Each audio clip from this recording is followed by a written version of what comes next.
قطر نے جو کچھ وہاں پہ یہ سب کچھ کلچر کے ذریعے اپنے پروموٹ کرنے کی کوشش کی ہے، اس کے اوپر کسی بھی سیکولر کو، ایتھیسٹ کو اعتراض نہیں ہونا چاہیے. ظاہر ہے ان کا کلچر ہی جب پوری دنیا کو پتا ہے کہ وہ عرب دنیا کا ایک ملک ہے، تو عرب اور رسول اللہ کی ذات آپس میں جڑی ہوئی ہے صلی اللہ علیہ وآلہ وسلم. یہ کیسے ہو سکتا ہے کہ ویٹیکن سٹی کے اندر کوئی ایکٹیویٹی پرفارم ہو رہی ہے اور وہاں پہ جیسس کرائسٹ کو ڈسکس نہ کیا جائے یا اس مذہب کو ڈسکس نہ کیا جائے، کرسچینٹی کو؟ ایک نیچرل چیز ہے. ایون اگر کوئی جنوبی بھی ہے تو غیر مسلم کے اوپر تو شریعت اپلائی نہیں ہوتی، وہ اگر مسجد میں داخل بھی ہو جائے کوئی ایشو نہیں. لیکن انہوں نے آفیشلی اسے جتنی مساجد وہاں پہ ہیں انہیں میوزیم کے طور پر ڈکلیئر کیا تاکہ لوگ آ کے اسلام کے کلچر کو آبزرو کریں، مسلمانوں کو اللہ کے سامنے جھکتا ہوا دیکھیں، توحید کا کنسیپٹ ان کے اندر آئے. ان کے لیے بروشرز انہوں نے ہینڈ ویلز مختلف پرنٹ کیے ہیں. اور سب سے بڑھ کر میں سمجھتا ہوں یہ بہت بڑی خوش نصیبی ہے کہ ڈاکٹر ذاکر نائک حافظہ اللہ تعالیٰ جیسی ایک قیمتی پرسنالٹی اس وقت دنیا میں موجود ہے، ان کو بھی انہوں نے وہاں بلایا، ان کے لیکچرز ارینج کیے ہیں اور کئی لوگوں نے امپریس ہو کے اسلام بھی قبول کیا ہے. کہ ایک ویڈیوز آپ نے دیکھی ہوں گی، وائرل ہوئی ہیں.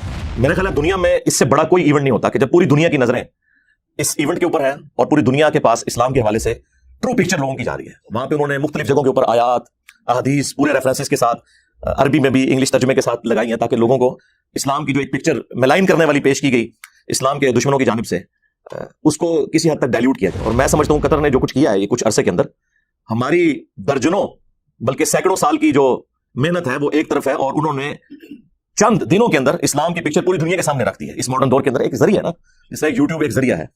کہاں چند لوگ یہاں بیٹھ کے یہاں تو 200-300 لوگ آگے سنتے ہیں، لیکن یوٹیوب پہ لاکھوں لوگوں تک ہماری بات پہنچتی ہے. ٹیکنالوجی کی برکت ہے. اور جو انہوں نے ابتدائی سرمنی وہاں پہ ارینج کی تھی اس کے اندر جس طریقے سے انہوں نے گراؤنڈ کے اندر تلاوت کا اہتمام پلس بچوں کی قرات، پھر نماز کا اجتماعی ایک پوری پوسٹرز لوگوں کے سامنے آئے کہ خدا کے سامنے کس طرح مسلمان جھکتے ہیں. جو سب سے زیادہ چیز وائرل ہوئی وہ ایک ان کے موٹیویشنل اسپیکر ہیں ان کی، اور ایک ہالی ووڈ کے مشہور ایکٹر مختلف فلموں کے اندر جو نظر آتے ہیں ان کی جو آپس کی ڈسکشن کا ایک چھوٹا سا کلپ ہے جو کافی زیادہ وائرل ہوا ہے. اور میں سمجھتا ہوں وہ بھی ایک بہت بڑا ذریعہ ہے اسلام کی ٹرو پکچر لوگوں کے سامنے پیش کرنے کا. بل اس میں چند ایک چیزوں پہ مجھے ریزرویشن ہے. ایک ویڈیو کافی وائرل ہوئی جس میں ایک اسرائیلی کوئی صحافی تھا، تو وہ لوگوں سے انٹرویو کر رہا تھا اور وہ اس کو جواب نہیں دے رہے تھے. اب مجھے بتائیں، ایک طرف آپ اسلام کی اخلاقیات کا درس دیتے ہیں، یہ کون سی اخلاقیات ہے؟ وہ جو صحافی آیا ہوا تھا، کیا اس صحافی نے اسرائیل میں لوگوں پہ ظلم ڈھایا ہوا ہے؟ یا کوئی اسرائیلی فوجی آ گیا تھا جس نے کوئی مسلمان مارے ہوئے تھے؟ یہ میری باتیں بعض لوگوں کو بری لگیں گی، لیکن یہ جذبات کی دنیا نہیں ہے، علم کی دنیا ہے. اس سے بہتر کیا موقع ہوگا کہ ایک اسرائیلی صحافی آپ سے پوچھ رہا ہے اس ایونٹ کے بارے میں، تو آپ اسے بتائیں کہ دیکھو یہاں کتنی ڈائیورسٹی ہے، ہر مذہب سے تعلق رکھنے والے لوگ آئے ہوئے ہیں اور ان کو ہم کس طریقے سے ویلکم کہہ رہے ہیں. اور ایک طرف تمہارے ملک کے حکمران ہیں جنہوں نے جن عربیوں سے وہ زمینیں ہتھیائیں، آج اس زمین کے مالک بن کے انہی پر ظلم کر رہے ہیں اور انہیں وہ حق نہیں دے رہے جو UN کی قراردادوں کے تحت ان کا بنتا ہے. تو آپ یہ اپنی انپٹ دے سکتے ہیں. اس طرح کا بائیکاٹ کرنے سے کیا ہوگا؟ پروڈکٹس کا بائیکاٹ کرتے تھے، اور یار ان پروڈکٹس کے ساتھ ہمارے لوگوں کی اکانومی وابستہ ہے.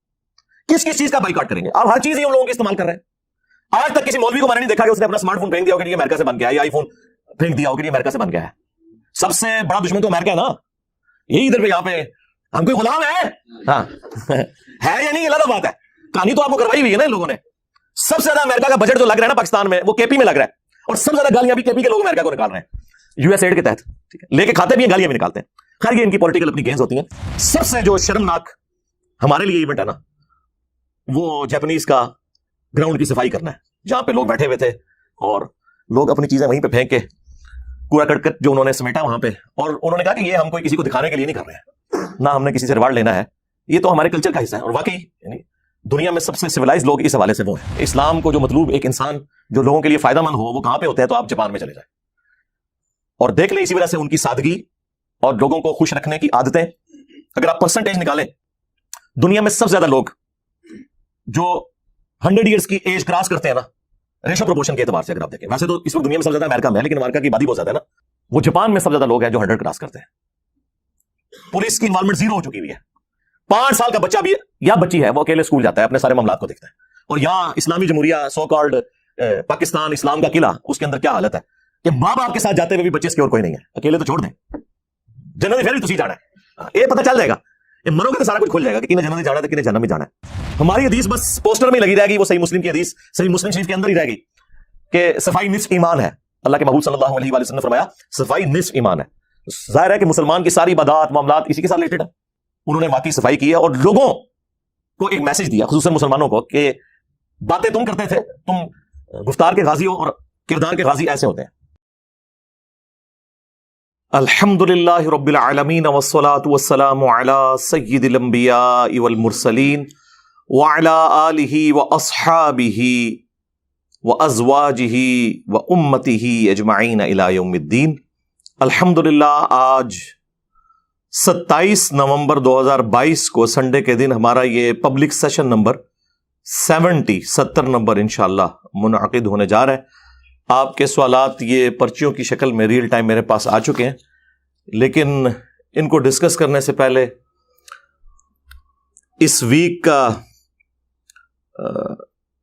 بلکہ اس مہینے کا سب سے بڑا کرنٹ ایشو ایک انٹرنیشنل ایونٹ فیفا کا جو ورلڈ کپ ہو رہا ہے قطر کے اندر, اس کے حوالے سے کچھ چیزیں میں ڈسکس کر لوں. ظاہر ہے آپ لوگوں کے انٹرسٹ کی چیز بھی ہے یہ. مجھے پرسنلی فٹ بال کے ساتھ کوئی دلچسپی نہیں ہے. میں نے زندگی میں کبھی کوئی فٹ بال کا ایک میچ بھی پورا نہیں دیکھا ہوگا. چند کوئی کلپس دیکھ لیے تو دیکھ لیے. لیکن یہ بات ماننے والی ہے کہ قطر نے جس طریقے سے اس سرمنی کو اسٹیبلش کیا ہے, پوری دنیا کے سامنے اسلام کی ٹرو پکچر, انٹروڈکشن اور جو پریزنٹیشن سکلز ہیں ان کی, اس کے حوالے سے مبارکباد کے مستحق ہیں. قطر کی جو گورنمنٹ ہے اور جتنے بھی لوگ اس انتظامیہ میں شامل ہیں, اس میں قطر کی جو پالیسیز ہیں ادر دین اس ایونٹ کے, اس سے کسی کو اختلاف ہو سکتا ہے, ہمیں بھی کچھ چیزوں میں ریزرویشن ہے, لیکن اوورآل یہاں پہ جو انہوں نے کنڈکٹ اپنا شو کیا ہے وہ باقی پوری مسلم دنیا کے لیے اور خصوصاً ہم جیسے لوگ جو ٹھیکیدار بنے ہوئے اسلام کے, ان کے لیے ایک بہت بڑا, ایک سمجھ لیں ان کے منہ کے اوپر تماچا ہی میں کہوں گا. یہاں پہ بھی کئی ایک ورلڈ ایونٹس ہوئے ہیں اور یہاں کی صورتحال آپ کے سامنے ہے. قطر نے جو کچھ وہاں پہ یہ سب کچھ کلچر کے ذریعے اپنے پروموٹ کرنے کی کوشش کی ہے, اس کے اوپر کسی بھی سیکولر کو, ایتھیسٹ کو اعتراض نہیں ہونا چاہیے. ظاہر ہے ان کا کلچر ہی جب پوری دنیا کو پتا ہے کہ وہ عرب دنیا کا ایک ملک ہے, تو عرب اور رسول اللہ کی ذات آپس میں جڑی ہوئی ہے صلی اللہ علیہ وآلہ وسلم. یہ کیسے ہو سکتا ہے کہ ویٹیکن سٹی کے اندر کوئی ایکٹیویٹی پرفارم ہو رہی ہو اور وہاں پہ جیزس کرائسٹ کو ڈسکس نہ کیا جائے یا اس مذہب کو ڈسکس نہ کیا جائے, کرسچینٹی کو. ایک نیچرل چیز ہے, کوئی انہوں نے اسپیشلی یہ نہیں ہے کہ کوئی روٹین سے ہٹ کے چیزیں کی ہیں سوائے چند ایک چیزوں کے, اور وہ بھی لوگوں کی آسانی کی خاطر. ادروائز شراب اعلانیہ پینے کے اوپر پہلے بھی پابندی تھی, کوئی نئی پابندی انہوں نے نہیں لگائی ہے, بلکہ انہوں نے اس چیز کو عوام الناس تک اس حوالے سے پہنچا دیا ہے اور کلیریفیکیشن بھی اپنی دی ہے کہ بھئی ہم نے کوئی ایسی ایکٹیویٹی نہیں کی جو اسپیشلی آپ کو ٹارگٹ کیا ہو. اور اسی طریقے سے بے حیائی کے حوالے سے جو ان کا سٹانس ہے وہ بالکل وہ پہلے سے ہی ہے, اس میں کوئی نئی چیز انہوں نے ایڈ نہیں کی ہے, بلکہ انہوں نے تو ریلیکس کیا ہے کئی معاملات کے اندر. آپ دیکھیں اگر, یعنی مساجد کے اندر غیر مسلموں کا داخلہ شرعی اعتبار سے تو اس کے اوپر کوئی قباحت نہیں ہے, لیکن اسلام کے کلچر میں اسے برا سمجھتی ہے پبلک جاہلیت کی وجہ سے.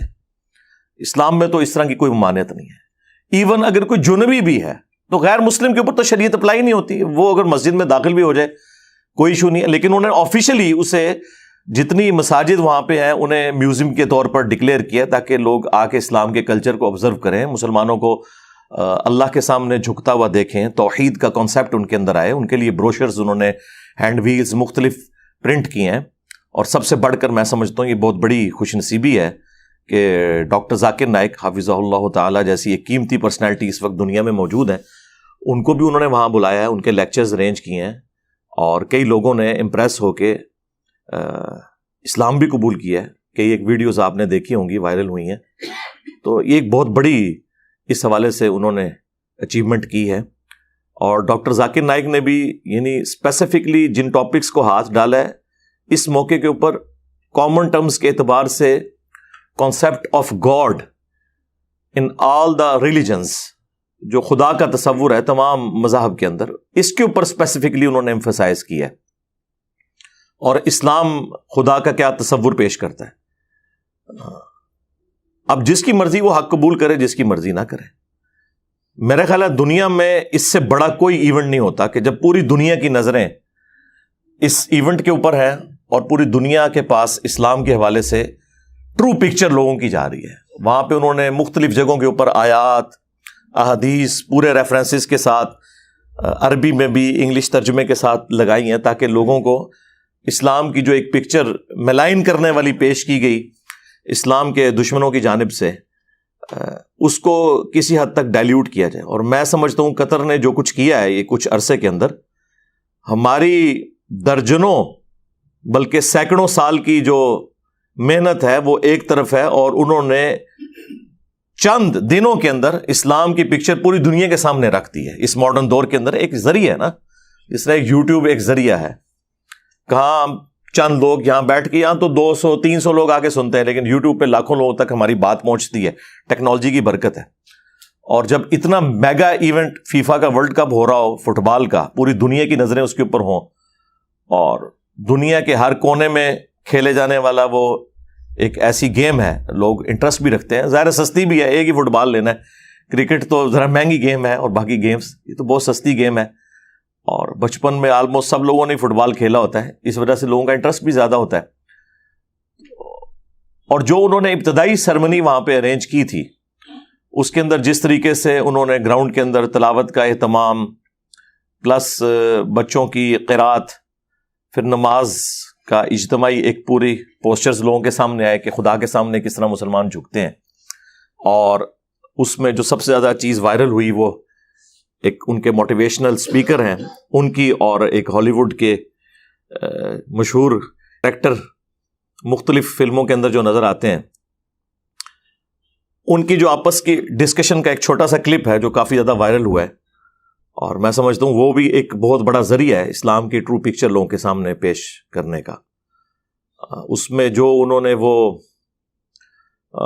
آیت تلاوت کی سورہ الحجرات کی آیت نمبر 13، جب ان سے انہوں نے پوچھا کہ یہ جو ڈائیورسٹی ہے، مختلف دنیا کے اندر ہمیں مختلف مذاہب کے لوگ، رنگ و نسل کے لوگ نظر آتے ہیں، تو اس کے اندر کیا حکمت ہے؟ اور فٹ بال ایک ایسی گیم ہے جو دنیا میں بسنے والے ہر انسان کو جوڑ دیتی ہے، چاہے وہ کسی افریقن ملک سے ہے، یا امریکہ سے ہے، یورپ سے ہے، ایشیا سے ہے، سب کے سب لوگ اس کو دیکھ رہے ہوتے ہیں. تو اس کے والے سے انہوں نے جو قرآن کی آیت کوٹ کی، بڑی مشہور آیت ہے، ڈاکٹر ذاکر نائک نے بھی بارہا اپنے لیکچرز میں اس آیت کو کوٹ کیا ہے. اور میرا خیال ہے اس سے بہتر کوئی موقع نہیں تھا، اور نہ اس سے بہتر کوئی قرآن کی آیت مبارکہ تھی اس حوالے سے کہ کوٹ کی جاتی اسپیسیفکلی اس ایونٹ کے اوپر. سورہ الحجرات کی آیت نمبر 13، اعوذ باللہ من الشیطان الرجیم، بسم اللہ الرحمن الرحیم. یا ایھا الناس، اے لوگو، یہاں انسانیت کو خطاب ہے، چاہے وہ مسلمز ہیں چاہے نان مسلمز ہیں. انا خلقناکم من ذکر و انثی، بے شک ہم نے تمہیں ایک مرد اور ایک عورت سے پیدا کیا. یعنی یہ جتنی بھی ہیومینٹی آپ کو نظر آ رہی ہے، اس کا اوریجن ایک ہی جوڑا ہے، سیدنا آدم علیہ السلام اور سیدہ حوا سلام اللہ علیہا. وَجَعَلْنَاكُمْ شُعُوبًا وَقَبَائِلَ، اور ہم نے تمہیں مختلف خاندانوں میں اور قبیلوں میں بانٹ دیا. تو یہ تو اللہ تعالیٰ نے خود بانٹا ہے. بعض لوگ میرے اوپر بھی اعتراض کرتے ہیں کہ آپ مرزا ساتھ کیوں لکھتے ہیں. ظاہر ہے یہ اللہ تعالیٰ نے بانٹا ہے. صحابہ کرام بھی اپنے ناموں کے ساتھ قبیلوں کے نام لکھا کرتے تھے. ابو موسیٰ اشعری، تو یہ اشعری قبیلے کی نسبت سے تھا. ابو ذر غفاری، یہ غفاری جو نسبت لکھی جاتی تھی یہ ان کے قبیلے کی وجہ سے تھی. رسول اللہ کے ناموں میں ہاشمی بولتے ہیں صلی اللہ علیہ وآلہ وسلم، تو آپ کے قبیلے کی نسبت تھی. لیکن اس کی بنیاد کے اوپر کسی کو اونچا نیچا نہیں کرنا، وہ ایک الگ ٹاپک ہے. بہرحال یہ اللہ تعالیٰ نے خاندانوں میں اور مختلف قبائل کے اندر مختلف رنگ و نسل میں جو لوگوں کو بانٹا ہے، تو اس کا مقصد اللہ تعالیٰ نے پھر بتا دیا ساتھ ہی کہ ہم نے یہ سب کچھ اس لیے کیا لِتَعَارَفُوا، تاکہ تم ایک دوسرے کو پہچان سکو. اب یہ اتنا گہرا جملہ ہے.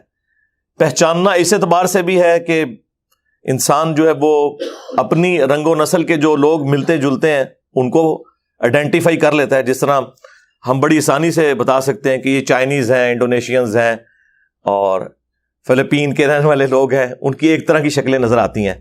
معذرت کے ساتھ ہم بھی انہیں ایک طرح کے ہی نظر آتے ہیں جب وہ ہمیں دیکھ رہے ہوتے ہیں.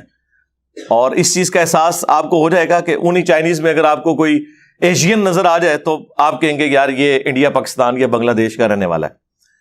تو یہ ساری کی ساری چیزیں آپ حج کے موقع کے اوپر آبزرو کر سکتے ہیں جہاں پوری دنیا سے لوگ آئے ہوئے ہوتے ہیں. تو اس کا مقصد ہے ایک دوسرے کی پہچان ہو سکے. پھر ظاہر ہے اس سے لرن کرو کہ یہ اللہ تعالیٰ کے مختلف رنگ ہیں. اللہ تعالیٰ نے کسی کو خوبصورت بنایا ہے, کسی کو بدصورت بنایا ہے, کسی کو گورا بنایا ہے, کسی کو کالا بنایا ہے.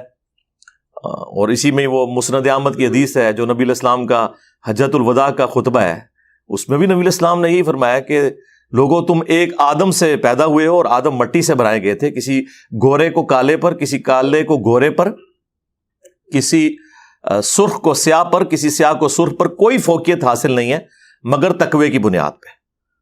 اور یہ بات قرآن کے اندر آئی ہوئی ہے اسی کے ساتھ, ان اکرمکم عند اللہ اتقاکم, بے شک اللہ کے نزدیک سب سے زیادہ عزت والا وہ ہے تم میں سے جو زیادہ متقی ہے.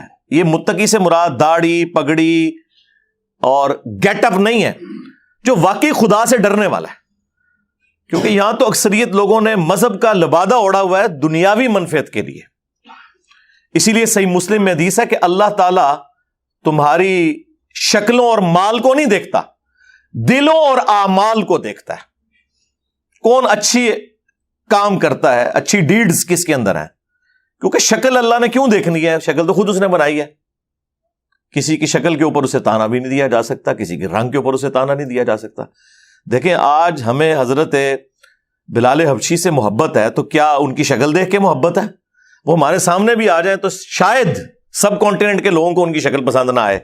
جو یہاں پہ کرائٹیریا ہے کسی کو جج کرنے کا کہ جی ناک باریک ہونا چاہیے, ہونٹ پتلے ہونے چاہیے, تو حبشی جو ہے اس کے تو ہونٹ بھی موٹے ہوں گے, ناک بھی موٹا ہوگا, رنگ بھی کالا ہی ہوگا. یہ نہیں ہے کہ وہ حضرت بلال حبشی جو ہیں وہ ان کی شکل و صورت کوئی ایسی تھی کہ جو ایک آئیڈیل شکل و صورت, ہم ان کے کردار کی وجہ سے ان سے محبت کرتے ہیں. صحابہ اکرام کو ہم نے نہیں دیکھا ہوا, حضرت ابو بکر, عمر, عثمان, علی رضی اللہ عنہم اجمعین وعلیہم السلام اجمعین, لیکن ہم ان کے کردار کی وجہ سے, ان کی جو کمٹمنٹ تھی اللہ کے لیے, اس کے محبوب صلی اللہ علیہ وآلہ وسلم کے لیے, اس کی وجہ سے ہم ان سے محبت کرتے ہیں. تو سب سے بہتر وہ ہے جو تم میں متقی ہو, ڈرنے والا ہو. کس سے؟ اللہ سے. Accountability of the day of judgement, کہ مجھے اللہ کے حضور پیش ہو کر اپنے اعمال کا حساب دینا ہے. اور اعمال کون کون سے؟ حقوق اللہ بھی اور حقوق العباد بھی. یہ نہیں ہے کہ میں 5 وقت نماز پڑھ رہا ہوں, حج میں نے کیا ہوا ہے, لمبی سی داڑھی رکھ لی ہے, ایک تھان کی پگڑی باندھ لی ہے, اور اپنے یتیم بھانجوں اور بھتیجوں کی جائیداد کے اوپر قبضہ بھی کر لیا ہے, اور یہ سمجھ رہا ہوں کہ چلو پہلے میں اگر 2 نفل پڑھتا تھا اب 4 نفل تہجد کے پڑھ دیا کروں گا اور یہ گناہ معاف کر. نہ, اسلام میں ایسا نہیں ہوگا. مسلم شریف میں حدیث ہے, جانتے ہو مفلس کون ہے؟ صحابہ نے عرض کیا اللہ کے رسول, ہم تو اسی کو مفلس سمجھتے ہیں جس کے پاس دنیا کا مال نہ ہو. آپ صلی اللہ علیہ وآلہ وسلم نے فرمایا میری امت کا مفلس وہ ہے جو پہاڑوں کے برابر نیکیاں لے کر آیا قیامت والے دن, نماز, روزہ, حج, زکات, ایک ایک نیکی رسول اللہ نے گنوائی صلی اللہ علیہ وآلہ وسلم, لیکن اس حال میں آیا کہ دنیا میں کسی کو مارا, کسی کو پیٹا, کسی کا خون بہایا, کسی کو دھمکی دی, تو وہ سب کے سب لوگ اللہ کے حضور حاضر ہوں گے کہ یا اللہ آج تو ہمیں بدلہ چاہیے. اللہ تعالیٰ فرمائے گا آج کے دن کی جو نیکیاں ہیں نا وہی ہے کرنسی آج کی, تو اس کی نیکیاں لے جاؤ. ایک ایک کر کے لوگ وہ دنیا میں کیے ہوئے جو ظلم تھے ان کے ایکویلنٹ اس کی نیکیاں لے جائیں گے, اس کا نامہ اعمال خالی ہو جائے گا. ابھی بھی کچھ لوگ باقی ہوں گے جن کا اس نے حساب و کتاب والا معاملہ اللہ کے حضور ہونے والا ہوگا. اللہ تعالیٰ فرمائے گا اس کی نیکیاں تو ختم ہے, چلو اب اس طرح کرتے ہیں, تمہارے گناہ اس کے نامہ اعمال میں ڈالتے ہیں اور وہ جہنم میں پھر پھینک دیا جائے گا. یعنی اس کی نیکیاں دھری کی دھری رہ گی, صرف اس وجہ سے کہ اس نے حقوق العباد کے معاملے میں, اللہ تعالیٰ نے حقوق العباد کا معاملہ بندوں کے اوپر چھوڑا ہوا ہے. بہت کریٹیکل ایشو ہے. بخاری میں حدیث ہے جس نے کوئی لین دین کا معاملہ کسی کے ساتھ کیا ہوا ہے دنیا ہی میں پورا کر لے, آخرت کی کرنسی درہم اور دینار نہیں ہوں گے بلکہ نیکیاں ہوں گی. اب مجھے بتائیں آخرت میں اگر انسان کوئی نامہ اعمال لے کے گیا اور وہ ان وجوہات کی بنا پر خالی ہو گیا تو اس سے بڑی شرمندگی اس کے لیے کیا ہو سکتی ہے؟ دنیا میں تو اس نے لبادہ نیکی کا اوڑھا ہوا تھا, اور دنیا کا کوئی مال وہاں لے بھی جائے قبول نہیں کیا جائے گا. قرآن میں اللہ تعالیٰ نے کئی مقامات پہ فرمایا کہ اگر پوری زمین سونے کی کسی کے پاس ہو تو وہ فدیے کے طور پر دے دے گا اپنی جان چھڑانے کے لیے. لیکن یہ بفرض محال ہے, ایسا ہوگا نہیں. وہاں تو جسم پہ کپڑے بھی نہیں ہوں گے قیامت کے دن جب اٹھایا جائے گا. بخاری مسلم میں حدیث ہے کہ سب کے سب لوگ ننگے اٹھائے جائیں گے جس طرح پیدا ہوئے تھے. سب سے پہلے ابراہیم علیہ السلام کو لباس پہنایا جائے گا. صرف انبیاء کا پروٹوکول ہوگا کہ انہیں لباس پہنایا جائے گا, ادروائز باقی سب کے سب لوگ ننگے ہوں گے. تو صحابہ نے عرض کی کہ اللہ کے رسول, لوگ ایک دوسرے کو اس طرح دیکھ رہے ہوں گے؟ تو رسول اللہ نے فرمایا وہ دن اس سے زیادہ سخت ہوگا کہ کوئی شخص کسی کی طرف دیکھے, اسے تو اپنی فکر پڑی ہوئی ہوگی.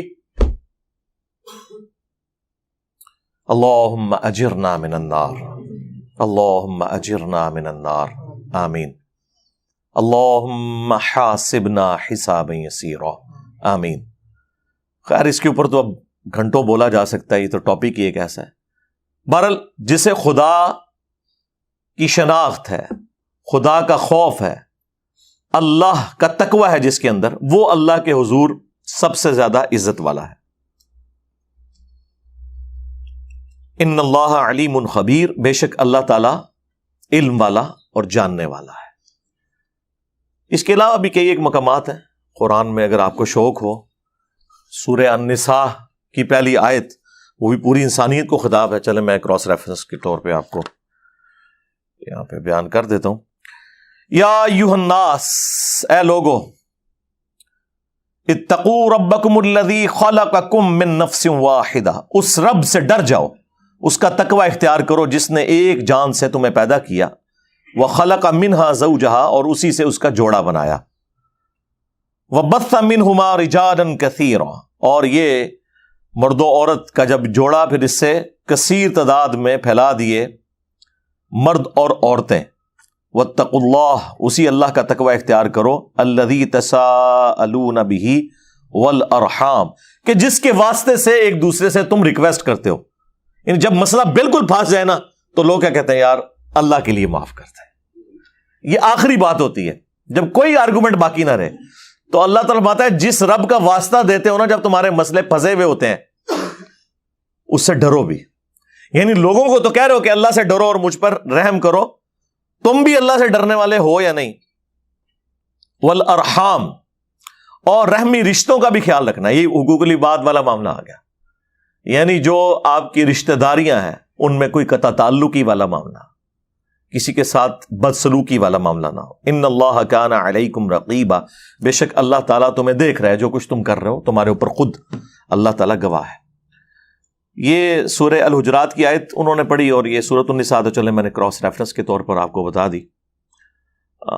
الحمدللہ یہ یعنی جس طریقے سے انہوں نے ایونٹ کو وہاں مینیج کیا اور آیات اور احادیث کو ڈسپلے کر کے ٹرو پکچر اسلام کی پیش کرنے کی کوشش کی ہے, ایک بہت بڑی ایکٹیویٹی ہے. بل اس میں چند ایک چیزوں پہ مجھے ریزرویشن ہے. ایک ویڈیو کافی وائرل ہوئی جس میں ایک اسرائیلی کوئی صحافی تھا, تو وہ لوگوں سے انٹرویو کر رہا تھا اور وہ اس کو جواب نہیں دے رہے تھے.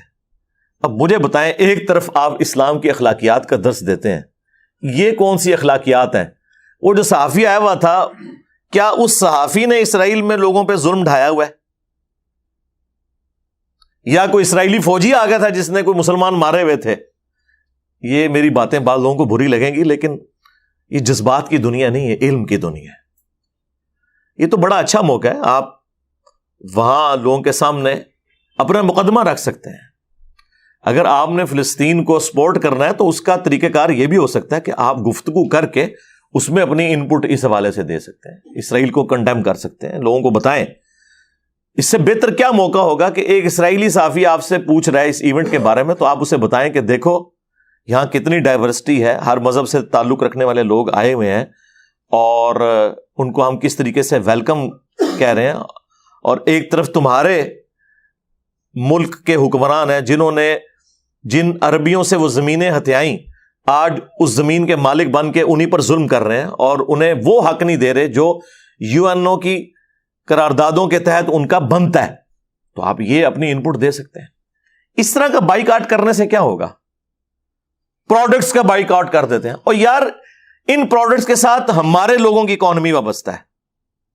کس کس چیز کا بائیکاٹ کریں گے؟ آپ ہر چیز ہی ان لوگوں کی استعمال کر رہے ہیں. آج تک کسی مولوی کو میں نے نہیں دیکھا کہ اس نے اپنا اسمارٹ فون پھینک دیا ہو کہ یہ امریکہ سے بن گیا ہے, یا آئی فون پھینک دیا ہو کہ یہ امریکہ سے بن گیا ہے. سب سے بڑا دشمن تو امریکہ ہے نا. یہی ادھر پہ یہاں پہ ہم کوئی غلام ہے؟ ہاں ہے یا نہیں, یہ علیحدہ بات ہے. کہانی تو آپ کو کروائی ہوئی ہے نا ان لوگوں نے. سب سے زیادہ امریکہ کا بجٹ جو لگ رہا ہے نا پاکستان میں, وہ کے پی میں لگ رہا ہے, اور سب سے زیادہ گالیاں بھی کے پی کے لوگ امریکہ کو نکال رہے ہیں یو ایس ایڈ کے تحت. ٹھیک ہے, لے کے کھاتے بھی ہیں, گالیاں بھی نکالتے ہیں. خیر یہ ان کی پولیٹیکل اپنی گینز ہوتی ہیں. حقیقت یہ ہے کہ دنیا میں آپ نے رہنے کے لیے اختلاف رائے اپنا رکھنا ہے, اپنی اسٹریٹجیز بنانی ہے, لیکن اعلانیہ جنگ تو نہیں کسی کے ساتھ ڈکلیئر کر دینی. خیر اب تو خان صاحب نے بھی یو ٹرن لے لیا ہے, تو انشاءاللہ امید ہے کہ ان کے ماننے والے بھی تھوڑی نرمی کا مظاہرہ کریں گے. خیر یہ جو اسرائیلی صحافی کے ساتھ جو کچھ ہوا, میں تو اسے کنڈیم کروں گا. بالکل یہ ایک مسلمان کا ایٹیچیوڈ نہیں ہونا چاہیے. کوئی اچھی پکچر نہیں گئی ہے آپ کی, یہ اپنے دماغ سے نکال دیں. یہ آپ کو یہاں پہ نعروں میں چیزیں اچھی لگتی ہیں. اور سب سے جو شرمناک ہمارے لیے ایونٹ ہے نا, وہ جاپنیز کا گراؤنڈ کی صفائی کرنا ہے, جہاں پہ لوگ بیٹھے ہوئے تھے اور لوگ اپنی چیزیں وہیں پہ پھینک کے کوڑا کرکٹ جو انہوں نے سمیٹا وہاں پہ, اور انہوں نے کہا کہ یہ ہم کوئی کسی کو دکھانے کے لیے نہیں کر رہے ہیں, نہ ہم نے کسی سے ریوارڈ لینا ہے, یہ تو ہمارے کلچر کا حصہ ہے. اور واقعی یعنی دنیا میں سب سے سویلائزڈ لوگ اس حوالے سے وہ ہیں. یعنی اگر آپ کہنا کہ اسلام کو جو مطلوب ایک انسان جو لوگوں کے لیے فائدہ مند ہو وہ کہاں پہ ہوتے ہیں, تو آپ جاپان میں چلے جائیں اور دیکھ لیں. اسی وجہ سے ان کی سادگی اور لوگوں کو خوش رکھنے کی عادتیں, اگر آپ پرسنٹیج نکالیں, دنیا میں سب سے زیادہ لوگ جو 100 ایئرس کی ایج کراس کرتے ہیں نا, ریشو پروپورشن کے اعتبار سے اگر آپ دیکھیں, ویسے تو اس وقت دنیا میں سب سے زیادہ امریکہ میں ہے, لیکن امریکہ کی آبادی بہت زیادہ ہے نا, وہ جاپان میں سب سے زیادہ لوگ ہیں جو 100 کراس کرتے ہیں. پولیس کی انوالومنٹ 0 ہو چکی ہوئی ہے. 5 سال کا بچہ بھی یا بچی ہے وہ اکیلے اسکول جاتا ہے, اپنے سارے معاملات کو دیکھتا ہے. اور یہاں اسلامی جمہوریہ سو کالڈ پاکستان اسلام کا قلعہ, اس کے اندر کیا حالت ہے کہ ماں باپ کے ساتھ جاتے ہوئے بھی بچے سکیور کوئی نہیں ہے, اکیلے تو چھوڑ دیں, جنت پھر بھی تسی جانا ہے. یہ پتہ چل جائے گا, یہ مرو گے تو سارا کچھ کھل جائے گا کہ کنہیں جنت جانا ہے تو کنہیں جہنم ہی جانا ہے. تو ان جاپنیز نے پوری دنیا کو میسج دیا. ہماری حدیث بس پوسٹر میں ہی لگی رہ گئی, وہ صحیح مسلم کی حدیث صحیح مسلم شریف کے اندر ہی رہ گئی کہ صفائی نصف ایمان ہے. اللہ کے محبوب صلی اللہ علیہ وآلہ وسلم نے فرمایا صفائی نصف ایمان ہے. ظاہر ہے کہ مسلمان کی ساری عبادات معاملات اسی کے ساتھ ریلیٹڈ ہے. مسلم شریف میں یہ حدیث ہے کہ ہر مسلمان پر ہفتے میں 1 دن غسل کرنا ضروری ہے, جس میں وہ اپنے جسم کا میل صاف کرے. تو یہ مسلم شریف میں ہی صفائی کی باتیں رہ گئیں. قرآن میں ہی وضو اور غسل کے بارے میں جو احکامات ہیں وہ قرآن میں ہی لکھے رہ گئے. انہوں نے واقعی صفائی کی ہے اور لوگوں کو ایک میسج دیا, خصوصاً مسلمانوں کو, کہ باتیں تم کرتے تھے, تم گفتار کے غازی ہو اور کردار کے غازی ایسے ہوتے ہیں. حالانکہ مسلم شریف میں ایک حدیث ہے, نبی علیہ السلام سے ایک صحابی نے کہا یا رسول اللہ مجھے کوئی نصیحت کیجئے جو میرے لیے فائدہ مند ہو. تو آپ نے فرمایا کہ راستے میں کوئی بھی تکلیف دہ چیز دیکھو تو اسے وہاں سے ہٹا دو. یہ دیکھیں, یہ مسلم شریف ہے, مولانا شریف نہیں. بخاری اور مسلم دونوں میں حدیث ہے, اللہ کے محبوب صلی اللہ علیہ وآلہ وسلم فرماتے ہیں کہ راستے سے تکلیف دہ چیز کو دور کرنا بھی اللہ کے حضور صدقہ اور نیکی ہے, اس کا اجر ملے گا. ایک اور حدیث ہے بخاری اور مسلم میں, اللہ کے محبوب صلی اللہ علیہ وآلہ وسلم نے فرمایا کہ میں نے جنت میں ایک شخص ایسا دیکھا کہ جسے صرف اس وجہ سے اللہ نے جنت میں بھیجا کہ اس نے راستے میں ایک درخت کی شاخ ٹوٹی پڑی ہوئی تھی جو لوگوں کے چلنے پھرنے میں ہرڈل تھی, اس نے وہ درخت کا ٹکڑا راستے سے ہٹا دیا. صرف ایک اس نیکی کی وجہ سے اللہ تعالیٰ نے اسے جنت میں داخل کر دیا. بس ہم سبحان اللہ ہی پڑھ سکتے ہیں. موٹر وے کے اوپر آپ دیکھیں کیا حرکت. میں حیران ہوتا ہوں, بالکل سیوک سینس ہے ہی نہیں اس نیشن کے اندر. اپنی حالت یہ ہے کہ نیسلے کی بوتل پی رہے ہیں, اور یار وہ بوتل کتنی وزنی ہے کہ اس کی وجہ سے گاڑی کوئی تمہاری پنکچر ہو جائے گی, اور وہ موٹر وے پہ یوں پھینک دیتے ہیں. یورپ اور امریکہ میں یہ لوگ نہیں پھینکتے. یہی لوگ پاکستان ایئرپورٹ پہ اترے, اور آپ دیکھیں ایئرپورٹ پہ جہاز سے اترتے ہی سگریٹ لگائیں گے, اور ڈبی اگر خالی ہوئی ہے تو یہ تو میں نے خود دیکھا ہے, وہیں پہ پھینک دیں گے, کیونکہ قانون کی حکمرانی نہیں ہے نا یہاں پہ. یہ ان لوگوں کا سینس ہے. اور اللہ کے نبی علیہ السلام فرما رہے ہیں کہ یہ صدقہ اور نیکی اتنی بڑی ہے کہ میں نے جنت میں بندہ دیکھا ہے صرف اس وجہ سے. ایک اور حدیث ہے بخاری اور مسلم دونوں کے اندر کہ اللہ کے نبی علیہ السلام نے فرمایا کہ ایک بدکار عورت تھی, اس نے ایک دفعہ ایک موزے میں پیاسے کتے کو کنویں سے پانی نکال کے, موزہ ظاہر ہے وہ چمڑے کا, پانی پلایا تھا. اس کی وجہ سے وہ جنت میں ہے. تو صحابہ نے کہا یا رسول اللہ, کیا جانوروں کے ساتھ اس طرح کا حسن سلوک کرنا یہ بھی نیکی ہے؟ تو آپ نے فرمایا کہ ہر جاندار کے ساتھ, جاندار مسلمان نہیں, ہر ذی روح کے ساتھ, ہر جاندار کے ساتھ, خواہ وہ کوئی انسان ہے جانور ہے, اس کے ساتھ حسن سلوک کرنا اللہ کے حضور اجر کا باعث ہے. اللہ تعالیٰ اس کا بدلہ دے گا. سرکار یہ کتابوں کا خدا ہے, یہ اس خدا کی اور اس کے رسول کی تعلیمات کا تعارف ہے جو کتابوں میں آئی ہیں عز وجل وصلی اللہ علیہ وآلہ وسلم. حتیٰ کہ بخاری مسلم میں ایک اور حدیث ہے, نبی علیہ السلام نے فرمایا کہ جو لوگ بھی کھیتیاں اگاتے ہیں, درخت اگاتے ہیں, اور اس سے عام لوگ اور جانور اور پرندے کھاتے ہیں, اللہ کے حضور ان کے لیے بھی یہ صدقہ جاریہ لکھا جاتا ہے. یہ تو ہمارے ریلیجن کے اندر تھی چیزیں جو آج ہمیں اخلاقی قوانین گورا بتا رہا ہوتا ہے کہ جی آپ نے جو ہے وہ درخت لگانے ہیں اور بڑی فائدہ مند چیز ہے. یار ہمارے لیے تو ویسے ہی موٹیویشن ہے کہ ہم نے اللہ سے اجر لینا ہے, دنیا میں نہ بھی ملے. تو مسلمان کے لیے تو یہ چیزیں بالکل واضح ہونی چاہیے. اور اس کا سائملٹینیس کنٹراسٹ بخاری مسلم دونوں میں حدیث ہے کہ ایک عورت تھی نیک, وہ صرف اس وجہ سے جہنم میں چلی گئی کہ اس نے ایک بلی کو قید کر دیا, اور وہ بلی بھوکی پیاسی مر گئی. اس کی وجہ سے اللہ تعالیٰ نے اسے جہنم میں پھینک دیا کہ تم نے اس بلی کو آزاد کیوں نہ کیا کہ یہ کھا پی سکتی. ویسے آپ بلیاں پال سکتے ہیں, کوئی مسئلہ نہیں, لیکن ان کی خوراک کا اہتمام کریں. تو اللہ تعالیٰ جانداروں کے معاملے میں اتنا زیادہ سختی فرمانے والا ہے, تو انسانیت کی قدر تو پھر آپ سوچ سکتے ہیں. باقی ہم تو اس موقع کو غنیمت جان کے مسلمانوں کو جھنجھوڑنے کی کوشش کرتے ہیں. چلیں یہ فٹ بال کے بہانے سے ہی لوگوں کو اسلام کی ٹرو پکچر تو نظر آئے. اینڈ پہ میں بالکل سلوٹ کروں گا قطر کی گورنمنٹ کو بھی کہ جو کچھ انہوں نے جس طریقے سے ان معاملات کو چلایا. باقی پوری مسلم ورلڈ کے لیے ایک اچھا ایک موقع ہے کہ وہ بھی ان سے لرن کریں کہ بجائے صرف نعرے لگانے کے اسلام کے نام کے اوپر اور ظاہری چیزوں کے اوپر توجہ دینے کے, ان چیزوں کے اوپر توجہ دیں کہ جس کی وجہ سے آپ اسلام کی تبلیغ کر سکتے ہیں.